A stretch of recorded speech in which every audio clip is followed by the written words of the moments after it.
Welcome to For the Wild podcast. I'm Ayana Young. How do we make these structures work for all of us? How do we think about structural inclusion and structural belonging? And I'll give you a concrete example. I use this a lot. It's like we build an escalator to get people from one floor to the other, and then someone comes along in a wheelchair. So the system we built doesn't work for that person. And so it looks like that person is asking for something special, but that person is asking for what everyone else was asking for: the resources and support to fully participate in society as a person and as a human being to contribute. But what people need to get there and what groups need to get there are going to be different.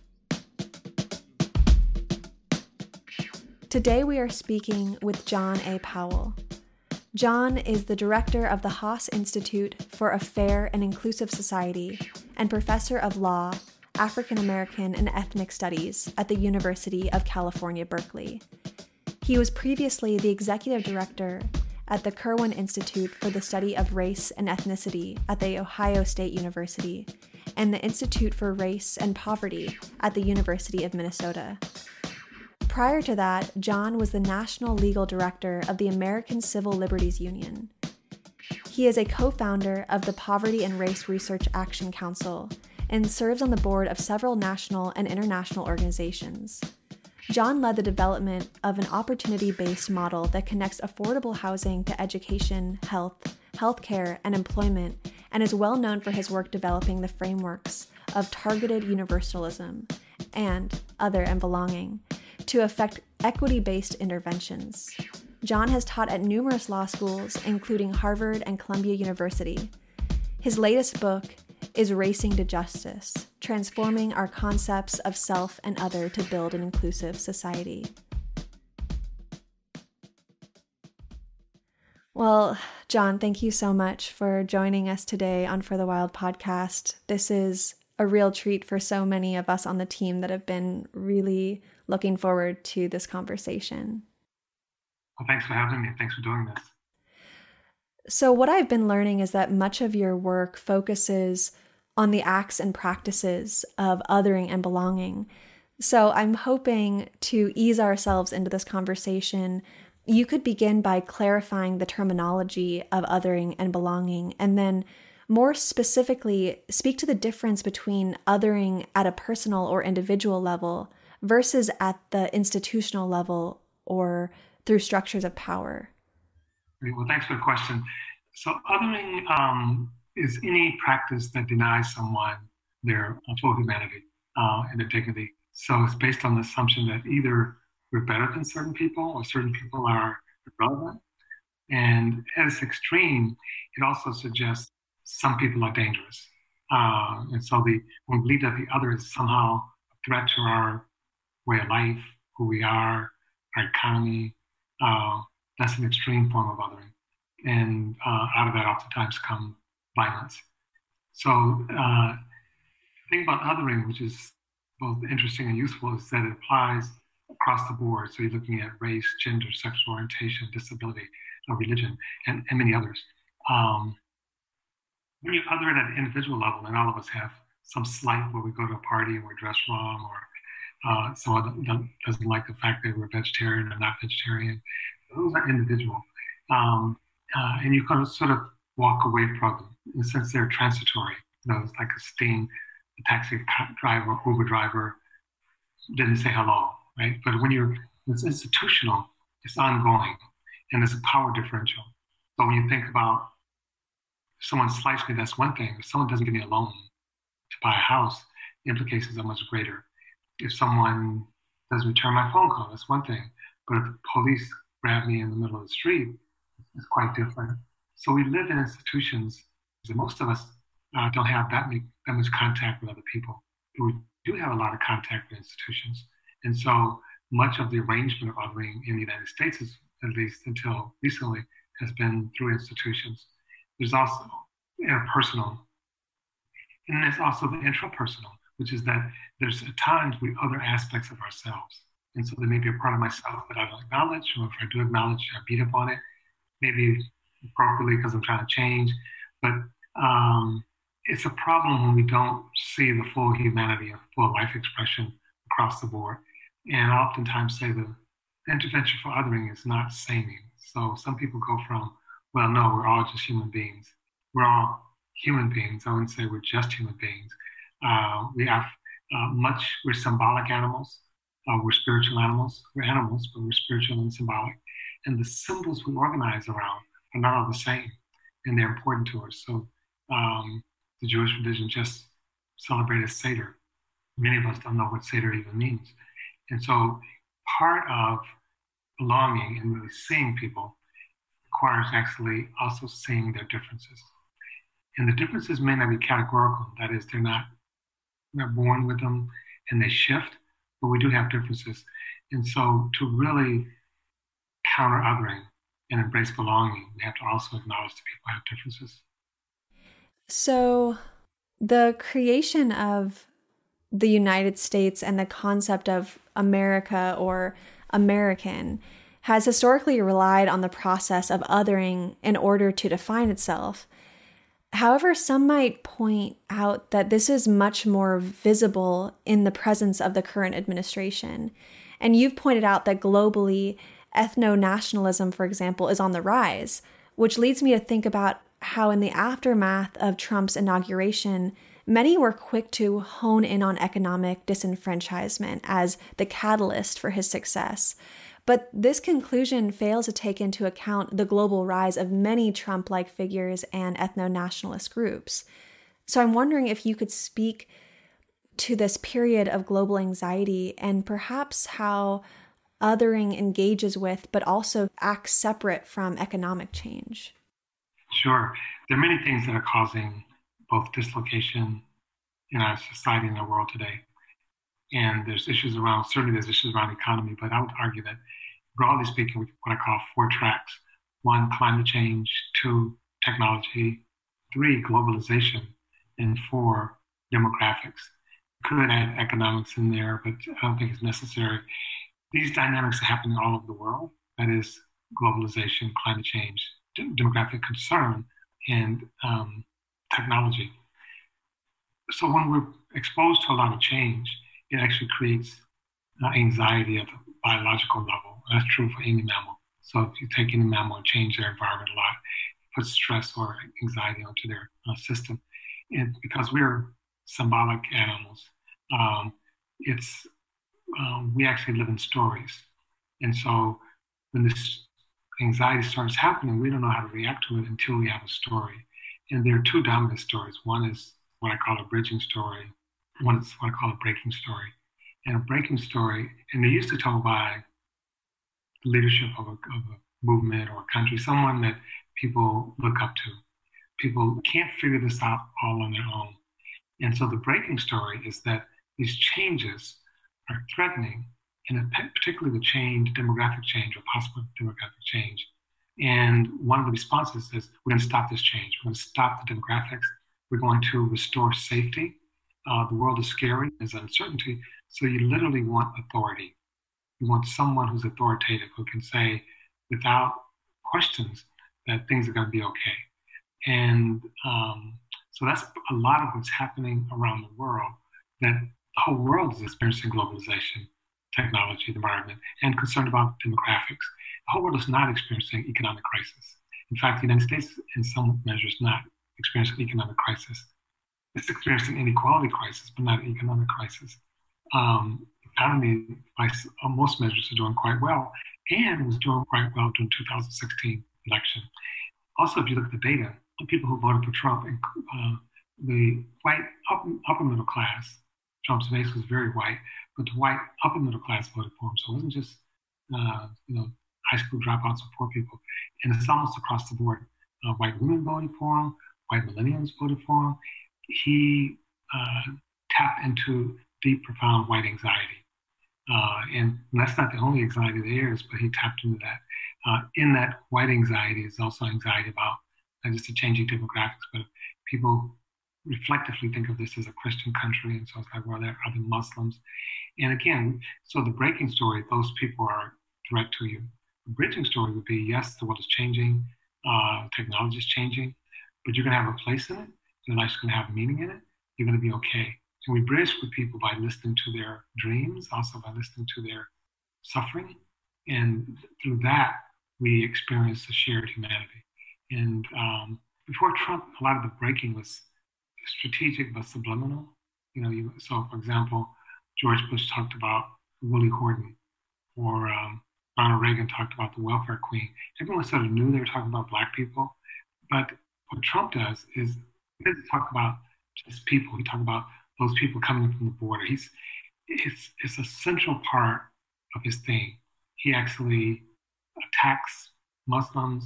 He surrounds himself with people who have a long history of being explicitly racist, who believe in the hierarchy of beings and believe white people are at the top of the food chain. So yes, he's actually said things that people may have felt a little bit, but instead of offering a world where we share it with others, he's saying America first. We're taking you back to a past that never was.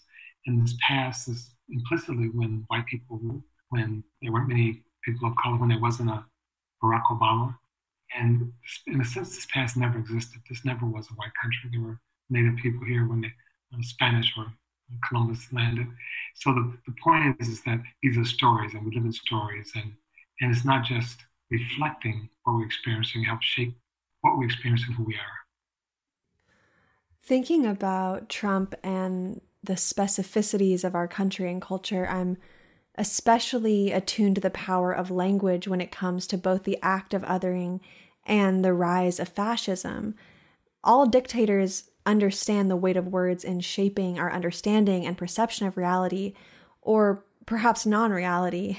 And I think of Hannah Arendt, the political philosopher who also fled Nazi Germany, who wrote The Origins of Totalitarianism. And she wrote, quote, "The ideal subject of totalitarian rule is not the convinced Nazi or the dedicated communist, but people for whom the distinction between fact and fiction, true and false, no longer exist." End quote. So I'm hoping we could contextualize this quote in terms of collective anxiety and breaking versus bridging. How can bridging and the language of belonging serve as an antidote to what Arendt references? I'm a student of hers as well, and I think she's right in terms, she actually says also one of the first things that die in authoritarian government is the truth. And I think it's been well documented that Trump lies profusely. He's a habitual liar. It's also interesting that his base essentially doesn't care. I mean, sometimes they literally interview people and they say, "Do you know?" And they say, "Well, yeah, we know he lies." It's like, in a sense, they're looking for a savior. So they're willing to put up with a lot. And you think about how powerful his base is among evangelicals. This is someone who's on his third or fourth marriage. He's obviously have credible claims of seeing a prostitute while he's married. You would think that would sink him, but it doesn't. And people make a lot of excuses like he's been sent by God and God used imperfect vessels and stuff like that. But the truth of the matter is he speaks to their anxiety about race. And part of the antidote is for us who don't believe that the world is organized by hierarchy among people, who don't believe that you can judge someone just by the shade of their skin, who actually believe in the dignity of all people. It's up to us to not only tell good stories, but to engage and show bridging practices. We need to really think about this at multiple levels. How do we bridge with each other? I call those short bridges, where we actually bridge with people who share many of our values and concerns, but yet we may still not be able to work with them. We may still not be able to sort of talk to them. You see this, I mean, there are all kinds of splits. So within the gay community, there's splits sometimes between gays and trans, between the Black community, there's sometimes split between American-born Blacks and Blacks born outside the United States. So there are all these ways in which we can split. And so bridging doesn't say these splits go away or we all become the same. It says we listen to each other. And I'm not willing to sort of completely condemn you as a human being because you disagree with me on any number of things. That I may strongly disagree with some policies, but I also strongly hold on to our humanity, our ability to care and see each other. And actually, we don't have many practices of that. I mean, it sounds simple.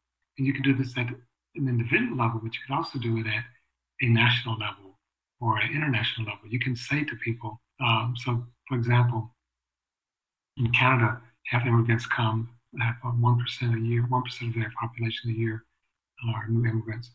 They give them the social paths, to ride trains, to go to museums, to expose themselves to cultural features. That part of their swearing in statement is becoming immigrants, not citizens. They give them a health pass so they can go to any hospital in Canada. Those are institutional ways of saying you belong. The way the police representing the state interact with citizens, do people feel like this is my police or this is somebody else's police? The way we sort of organize money, we literally say to certain groups, either you don't have access to money or it's going to cost you a lot more money to have access to money. When we, up until recently, I think of someone like Tiger Woods, when he started playing golf, there were a number of golf courses he couldn't go to because blacks weren't allowed. Some of them women aren't allowed. So these are institutional. And we have to sort of address those, but we also have to be willing to bridge, even with people who are on the other side, who are involved with these things. Because again, there are two dominant stories in the world today. And that is, we need a small we and everybody else is other. And basically we're better than other people. And we need to protect ourselves from those other people. And so we have a small we, and that's what Trump represents, America as a small we. And then there's a large we, which recognize that we're connected not only to each other, but people outside the country. We're connected to the earth. We have a relationship that's not hierarchical, and we need stories about a large we. And so those are the two dominant competing narratives right now, where they have a small we, ethnic nationalism, authoritarian, where they have a large we. And the promise of a large we in the past had been globalization. But globalization, the way it actually developed, became a bank for the elites. The idea, and it showed no respect for the local. So it made some serious mistakes. But it's what one author calls globalization minus, meaning, in a sense, minus the people. But can we have a different kind of globalization where our structures actually serve people and we still also respect the local? So those are the big challenges, but we haven't resolved which way we're going to go. And I guess for a while, we're going to be doing both.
So in response to the far right's tactic of stoking the flames of difference as a means to pass policy and legislation, the so-called progressive left almost automatically, or maybe even unconsciously, reacts by reminding us that we are all the same.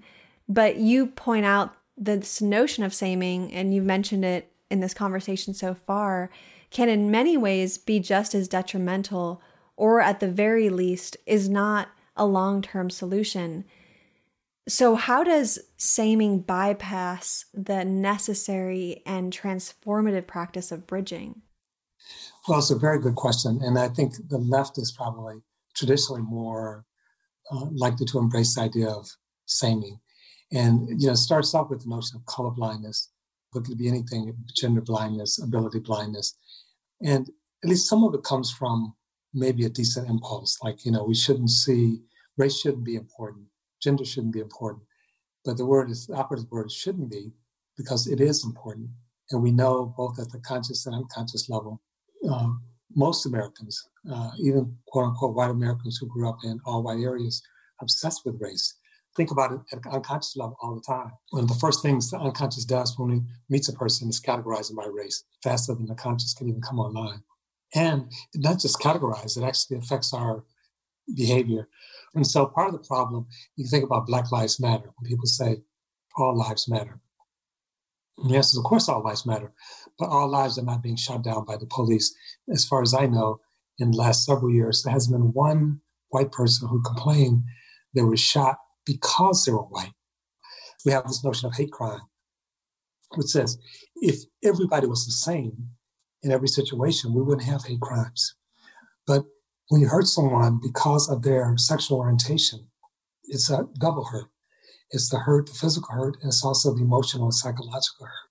And we can recognize that. And so the charge that we're all the same, while sounding good, actually erases some people. And erases the needs and the context and the situation of those people. Because when we say we're all the same, the assumption is we're all the same as me, the dominant group. And which means I don't have to pay attention to your particularities or your needs, which is a sort of a soft form of bigotry, if you will. Mm-hmm. There's been a resurgence of interest around our understanding of citizenship, especially in the last 3 or 4 years. And while I'd argue that citizenship has always been contested in this country and certainly manufactured and manipulated at the whims of the political elite in service to the creation of the nation state, I think that many are for the first time questioning what citizenship should mean as the world experiences climate change, globalization, and even the furthering of technology. And I'm specifically thinking back to something you shared at the Othering and Belonging conference in Oakland this past month. And you said, quote, "We're taking stuff from all over the world, but telling people you have to stay put. We're disrupting systems and climates all over the world and then saying you have to stay put. We're taking oil from the Middle East. We're telling the people in the Middle East, your oil can come, but you can't. We're taking minerals from Africa and saying, we need your minerals to build cell phones, but we don't need your people. We have this global consumption, and at the same time, we're trying to shut the door on people. When the people try to follow their stuff, then they become the problem." End quote. So I'd really love to begin by asking you how you are rethinking citizenship. That's a great question. I mean, the concept of citizenship, in really many terms, people have been citizens of countries for a long time, but it's taken on particular meaning only the last couple of 100 years because in ancient England or France, people were subjects and they didn't have much in the way of rights. And the Magna Carta was a big step forward in saying, no, people have rights and they should be respected. But when we started this current strategy or experimentation with the nation states, it's only a couple 100 years old, especially with democracy. And there were a whole bunch of assumptions. The assumption in part was that our economies are national and pretty much self-contained. Our environment is national and pretty much self-contained. So the idea of boundedness to some extent made sense. Never completely made sense, but to some extent made sense.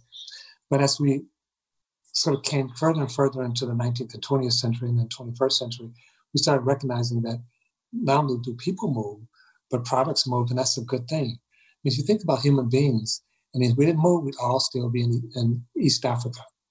Human beings move. That's, and we move for opportunity. People didn't leave Africa because they want to go explore Europe. They left Africa because their conditions changed in terms of food and climate. People follow opportunity. So all of us have long had a history of moving. What we've done in the United States and around the world is we've actually tried to extract the benefit of movement for things, for the benefit of the elites, but then tell people they can't move. Now, when you think about it, it's interesting because the European experiment was just the opposite. Or they said things can move, but so can people. So they made their borders more porous. And so we're trying to have it both ways. So we want all the technology around the world, we want all the minerals, we want all the stuff, but we don't want the people. That creates a structural imbalance and a structural inequality. And in some sense, we're denying the fact that even for people to begin to think about staying, they need their stuff. They need the benefit of their stuff. And so we have this argument from economists for much of 100 years saying it's better when we have open doors, when we trade together. And that may be true, but it's better for whom? And we can't grow the global economy and not only tell people they can't leave, but also people not reap the benefits of that growth. The last thing I'll say on that is the fear of the other, which is interesting. You can think of colonialism and imperialism as just another expression of what we're talking about now. That is, we go to someone's country, we disrupt their land, we disrupt their culture, we disrupt their identity. What conservatives are worried about now is that people are coming to our country, quote unquote, and they're disrupting our identity, disrupting our land. It's the same argument. It's the same as that we don't want to be disrupted. We don't want our identities. No one ever did. People in Africa didn't want that. People in Latin America didn't want that. But we've already done it. And we've done it to the benefit of certain countries.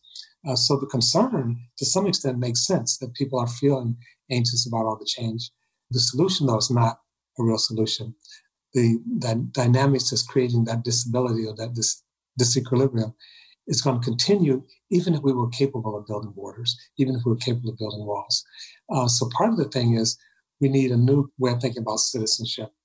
We need a way where there's some parallel between stuff and people. We need to recognize that we need a way of sharing the earth with all people and with the rest of the earth.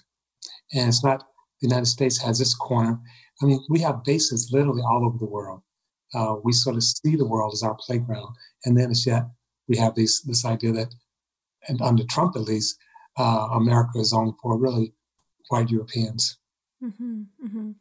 And there's this entitlement that comes with the conditioning of being especially a white American, that white Americans should be entitled to have anything they want anywhere in the world and not take care of the people or the places, the land, the waters that provide all of these luxury items or creature comforts. So I really get chills when I think about that and reading that quote that you had from the conference just last month. It's powerful and very deep.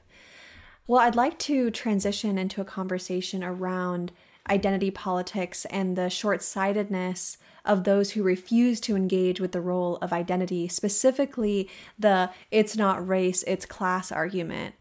I'm wondering how race and class are inextricably linked, and how is class a fundamentally racialized creation, and how can we engage with this topic in a manner that allows us both to recognize that, yes, the neoliberal class is exploiting identity politics, but the momentum building around class is largely a means to address the white working class. That's right. I mean, that's all right. So we actually, it's interesting because from my assessment, Americans don't understand race or class. And the effort to move to class oftentimes is an effort to avoid dealing with the concerns and demands of people of color, of trans people, of women. It's basically, no, we're only going to deal with issues that everybody cares about, which is actually not accurate, right? Because people are not situated the same. So we may all care. What is it that we all care about? Is it the environment? No, I wasn't talking about the environment. I was talking about the economy. There are obviously things that we all depend on. We depend on the environment. We depend on the economy. We also depend on a certain amount of human dignity and belonging. And so, on one hand, the assumption that we should only care about the economy is oftentimes driven by concerns of white working class. Is that if we focus on the issue of Black people, the white working class won't like it. If we focus on the issue of marriage equality, the whites Christians won't like it. So what we're actually doing is not only saying we're going to set the agenda, which is going to be just the economy, we're also saying we're giving whites, conservative whites, a veto over things that are important to other people. There's a Nobel economist named Amartya Sen. He noted that when you attack people based on a certain axis, that axis become extremely important. So in the 30s, when they're lynching Blacks, it makes it understandable that lynching is going to become a huge issue for Blacks. Now, some whites were saying, well, we're fighting the war, or there's all these other issues, which are important too. But if you're lynching people, that's going to become a salient issue. And it should be relatively easy for liberal or progressive whites to say, yes, we have to pay attention to how other people are being excluded and otherized, whether it's through rape, whether it's through sexual touching, whether it's through police brutality, whether it's through children being locked up at the border, whether it's through pipelines going through people's country. So you can't tell people who are literally fighting life and death things to keep those things in abeyance while we deal with the big issue. That's just wrong. I mean, so when people make comments about identity politics, like I said, we can engage in what's called identity politics in a way that's destructive, but that's actually when they turn into breaking politics. When one is, I'm not saying you, my issues are important, your issues are not important, those are breaking politics. But to say, your issues are important, and so are mine, that's not breaking. So yes, I don't worry about being accosted on the streets at night, but most of my women friends do. For me to say that's not an issue because it's not an issue for me. You know, I don't really worry about being homeless, but I know thousands of people in the United States are homeless. So do I say, I mean, part of it is kind of a group-based egotism. I only care about what affects me directly, and that's all you should care about too. And I hope that the Democratic Party, in essence, have matured enough because, frankly, its running away from race was not simply saying the economy is most important. When it started doing that, when they saw how the Republicans were effectively using race. So it'd be one thing if race or some of these issues weren't on the table, but they're on the table, but it's only being used by one side. The other side, Democrats largely, have been afraid. It's like, no, we can't talk about that. They can talk about it. They are talking about it. But if we talk about it, we'll get blasted by our white base. And that says you haven't developed your white base well. You should, and increasingly shouldn't feel threatened because people of color are doing better. It's not a zero-sum game. And part of it is to make that story clear. We're not talking about helping Latinos and not helping Blacks, helping Blacks but not helping Native Americans, helping men but not helping women. We're talking about everybody. And that's the story we need to be talking about. But everybody recognizing people need different things. So not everybody's going to do one thing because one thing is not going to affect everybody in a positive way. So we have to be much more attentive as to how people are situated. And I refer to that as targeted universalism. I have so many questions based off that response, and I don't really know how to frame it right now because I do see the complexity that everybody's problems needs to be heard because they're all different. It's hard to say that there is a hierarchy of issues, but I think probably there is. But who gets to decide that? Then again, we're like mired in these complications of dominance, and then I feel like we kind of swirl into this crashing moment of, well, how do we even start, or where do we even begin to look at all these issues at once, and who's deciding which issues are prioritized? And you know, you don't have to answer that question because it's not really a well-formed one, but I definitely feel a great question. Yeah. No, I'm serious. You know, I mean, I think part of it is you don't prioritize. But here's the thing. People who are most marginal, we have to make sure their stories are centered. Mm-hmm. You have to make sure they're practice centered. So when you have a meeting, for example, oftentimes, I live in Berkeley, oftentimes, if you're middle class, myself, it's easy for me to get there. For a lot of people, they can't get off work. They don't have a car. If they do get off work. So it's like, just have a meeting is not making it accessible. What do I need to do to make things accessible, to make it meaningful for all groups? And we have the concept that comes from belonging. As belonging, which is different than inclusion, belonging is about co-creating the thing you're joining. Mm. So yes, some groups have a history of actually having a big voice. We're not saying we don't want them to be silent, but we want their voice to step back and let other voices come forward. And so we live in structures, and how do we make these structures work for all of us? How do we think about structural inclusion and structural belonging? And I'll give you a concrete example.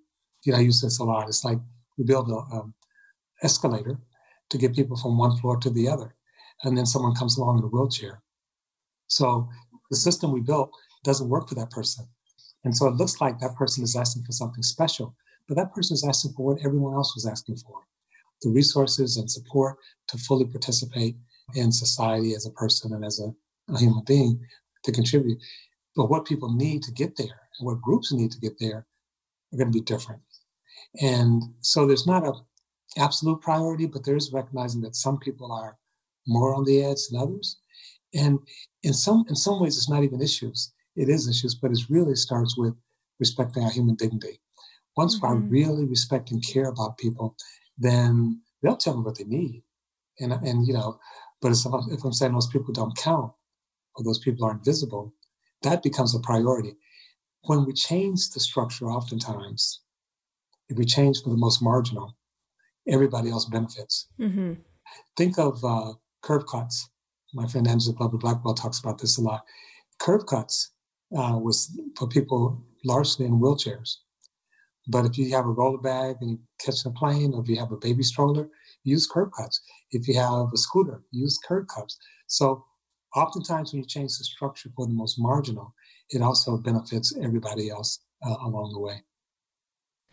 This next question is around white supremacy. And I've been thinking back, enslaved Africans who were forced to the British colonies in 1619, meaning that this year actually marks the 400th year since enslaved people were forced to the United States. And this act has fundamentally shaped this country in a multitude of ways. And I know I've heard you previously speak to Toni Morrison's work where she poses the question around what has slavery done to white people? And so I want to broach this question around whiteness, supremacy, and separation when it comes to whiteness as an ideology.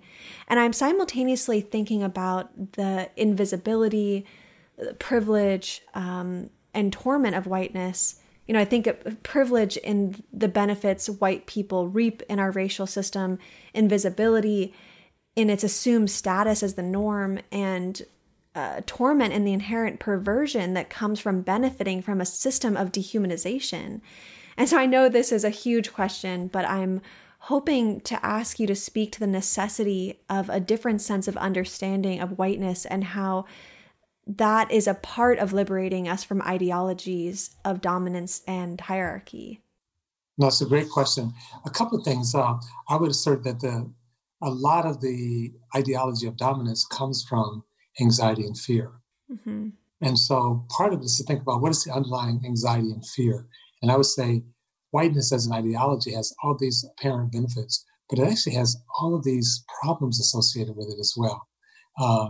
If you think of a small we, like the ethnic nationalists do today, and it's not all just around whiteness, sometimes it's around Hinduism in India or around, religion or the way people talk. So whiteness is the expression that takes the dominant form in the United States, and with organizing around race and some other important axis, but it can take on any axis. That's one of the things that's important.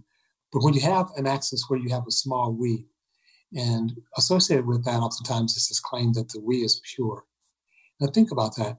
If you're in a world where you need purity, you're in a constant state of anxiety. You need to wear a face mask. You probably need to never go outside. It's not a good life. In a sense, whiteness sort of wrapped itself up in this idea of purity, of innocence, in a world that's very messy.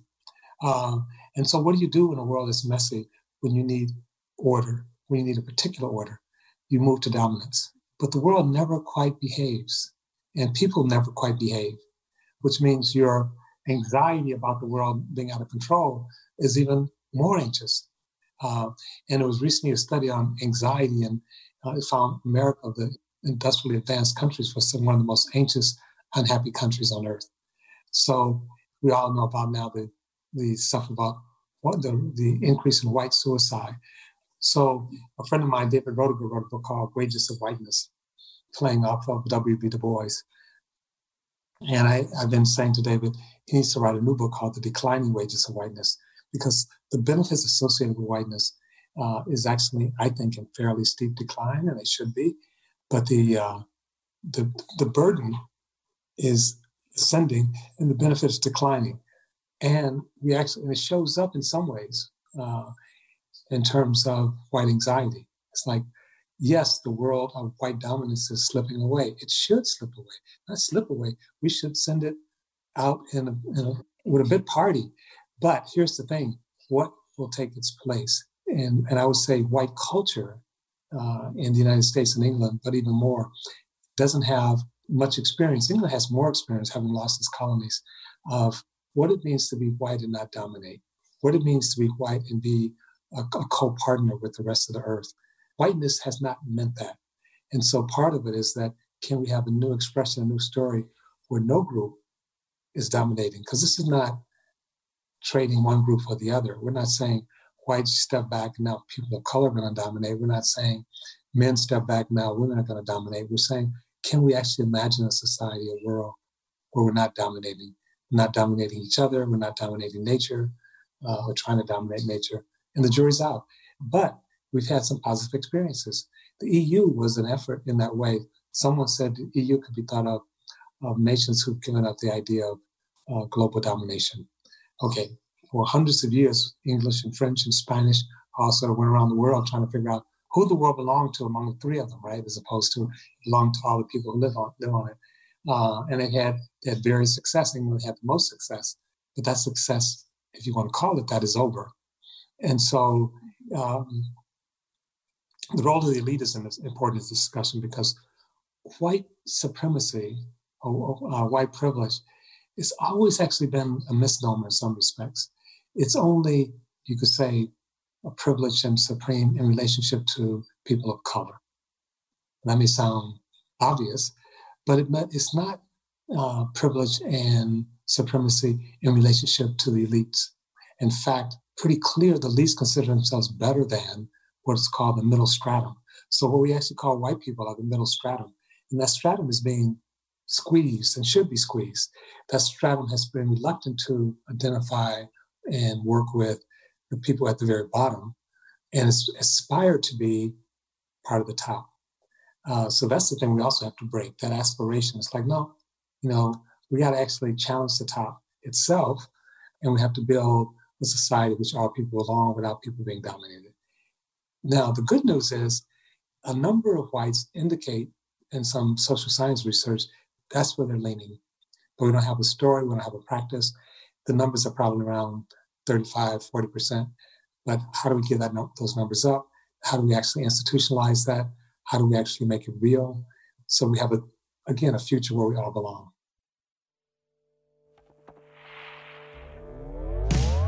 Even in your darkest hour, you're luckier than anyone you know.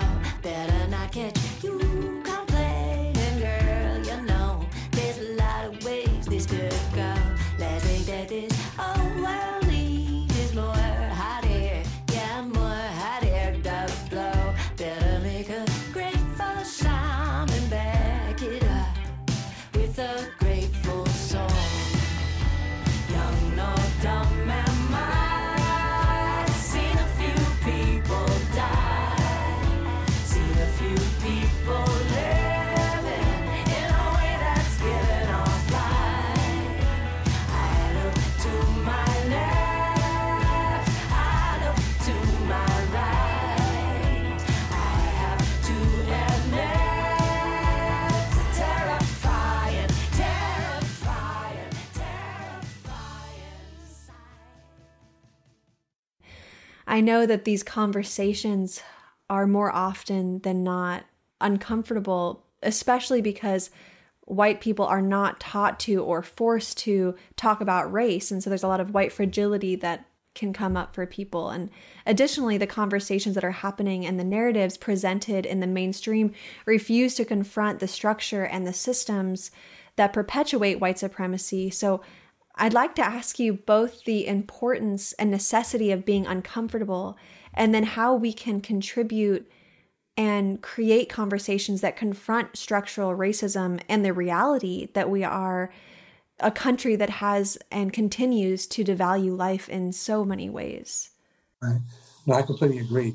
I would expand it, though, because we need as this friend says, we need policies, we need practice, we need perception, we need stories. So it's not just conversations. We need all of those things happening at the same time. And they're not always sequential. It's not like, well, first I'll figure all this stuff out, then I go out there. A lot of times we're learning what we're doing. And yeah, there's certainly there's more to whiteness than just the anxiety. I totally agree with that. But the anxiety is very deep. And the ideology, we see it framed right now. I would say that Trump is an expression of that, and an expression of trying to go back to an imaginary past that never was and never will be.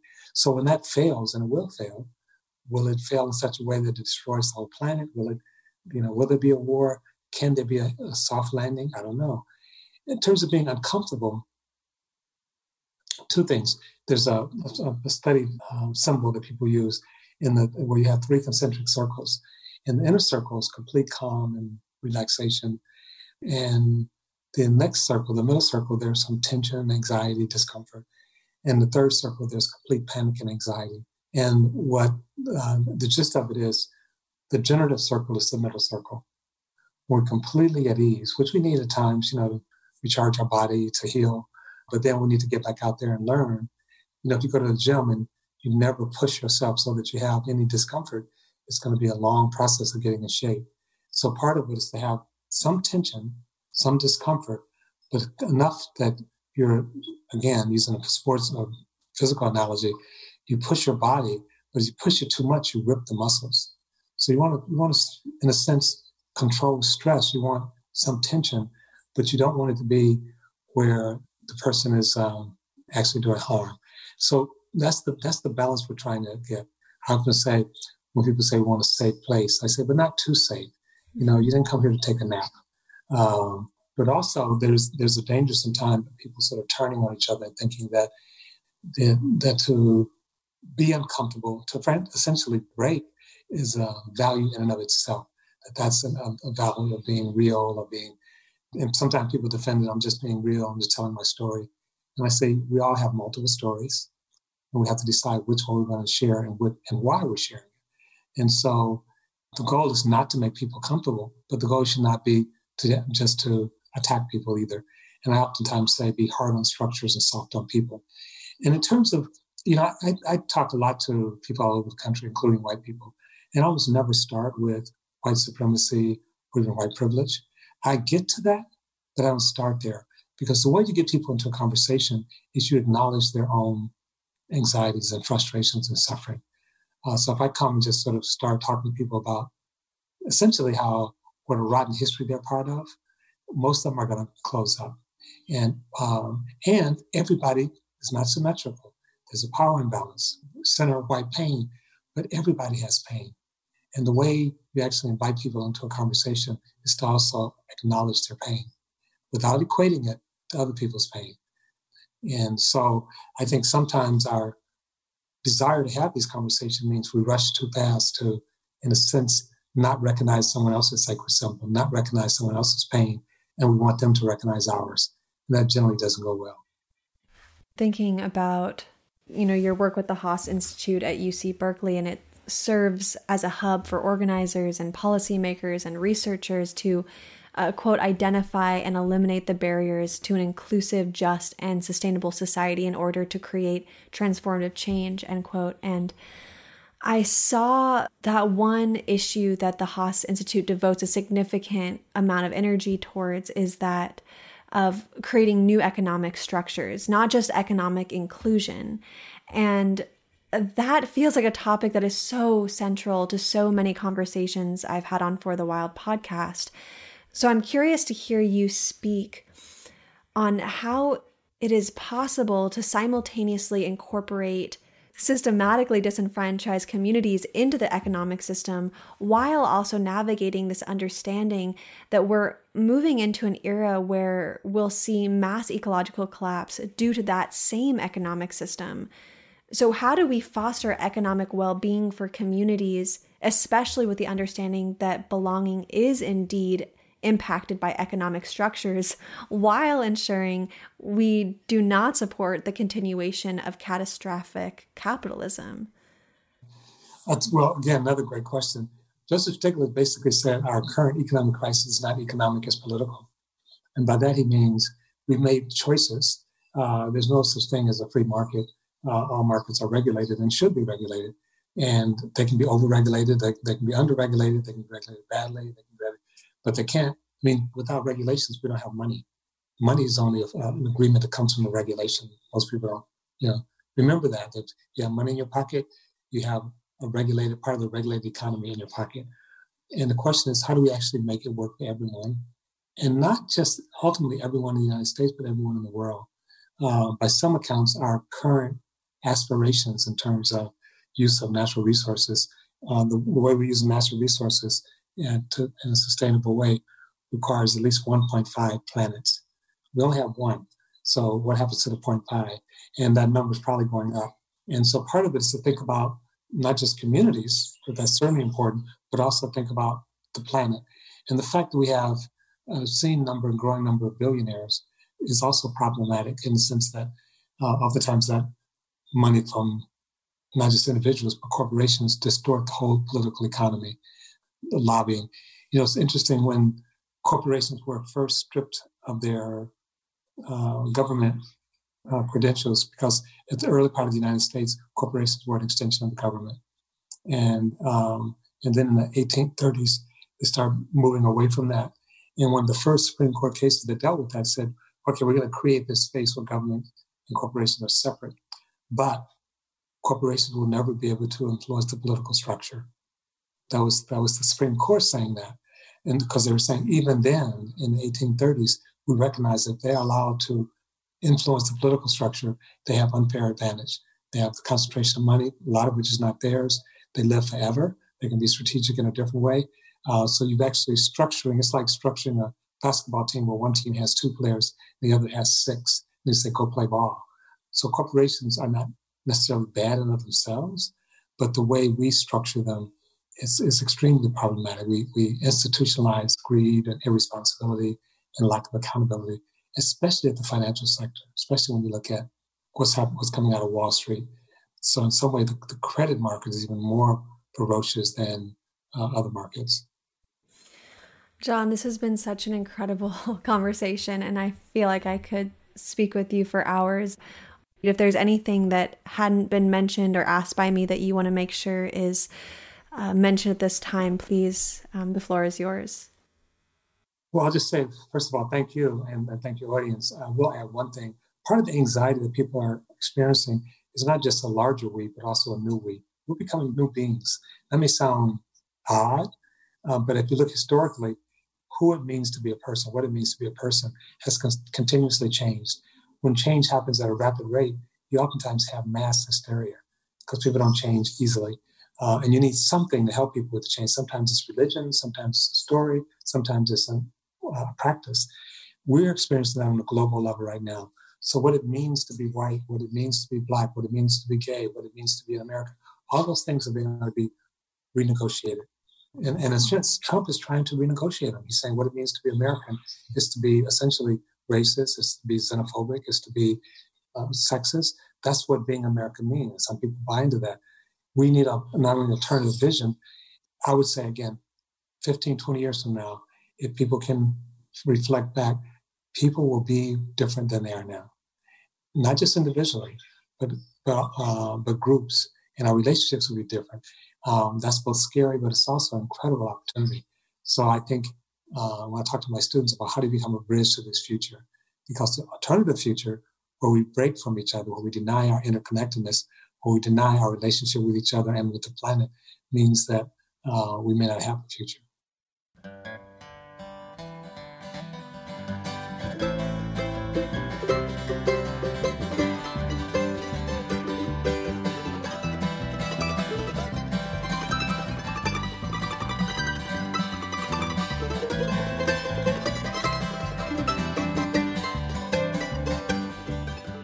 Thank you for listening to another episode of For the Wild podcast. I'm Ayana Young.